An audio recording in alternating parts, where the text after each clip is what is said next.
Para pemburu melempar tombak mereka ke udara. Begitu tombak-tombak itu jatuh ke tanah, ujung tajamnya segera membentuk sebuah dinding yang tak kasat mata. Kawanan kerbau yang sedang berlari kencang tiba-tiba berhenti mendadak. Mereka berbalik arah dengan ketakutan dan mulai berlari lagi. Namun mereka tidak menyadari bahwa ada jurang dalam yang berdiri tegak di depan mereka. Pada saat mereka menyadarinya, semuanya sudah terlambat. Melihat kawan-kawannya jatuh satu persatu, Raja Kerbau menyadari bahwa mereka telah terjebak. Demi membalas kematian kawanannya, sang Raja Kerbau menyerbu ke arah para pemburu dengan penuh amarah. Ia menerjang seorang pemburu yang lemah bernama Jack. Jack adalah putra dari kepala suku. Melihat putranya dalam bahaya, sang kepala suku melemparkan tombak sekuat tenaga hingga menancap dalam ke perut kerbau tersebut. Namun hewan yang sedang marah itu tidak berhenti. Ia bertekad untuk menjatuhkan Jack bersamanya sebelum ia mati. Beruntung Jack tidak tewas. Ia berhasil meraih batu dan bergelantungan di sana. Akan tetapi ia berada di jurang sedalam lebih dari 30 kaki. Sayangnya lengan Jack yang lemah tidak sanggup menahan berat seluruh tubuhnya. Di depan mata semua orang yang ketakutan, Jack kembali terjatuh.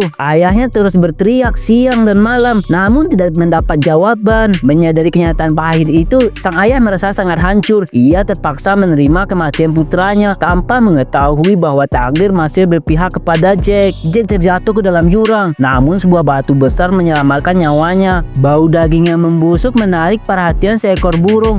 Burung itu mendarat tepat di atas Jack dan mulai mematuk bibirnya. Rasa sakit yang tajam membuat Jack tersentak dan terbangun. Namun begitu melihat ke bawah, ia kehilangan kesadaran. Melihat kedalaman jurang itu, dia tidak punya pilihan selain memanjat ke atas. Tiba-tiba kakinya terpleset dan ia kembali tergantung di udara. Kali ini ia tidak punya tempat untuk berpijak, hanya kelelahan dan kematian yang menunggunya. Saat semua harapan seolah hilang, badai besar tiba-tiba datang. Hujan deras mulai mengguyur dari bebatuan. Jack melihat sececah harapan untuk segera melarikan diri. Seiring air yang semakin tinggi, ia mulai menggertakkan gigi dan berjuang hingga saat-saat terakhir. Akhirnya, ketika seluruh tenaganya telah habis, Jack tiba-tiba melepaskan pegangan tangannya.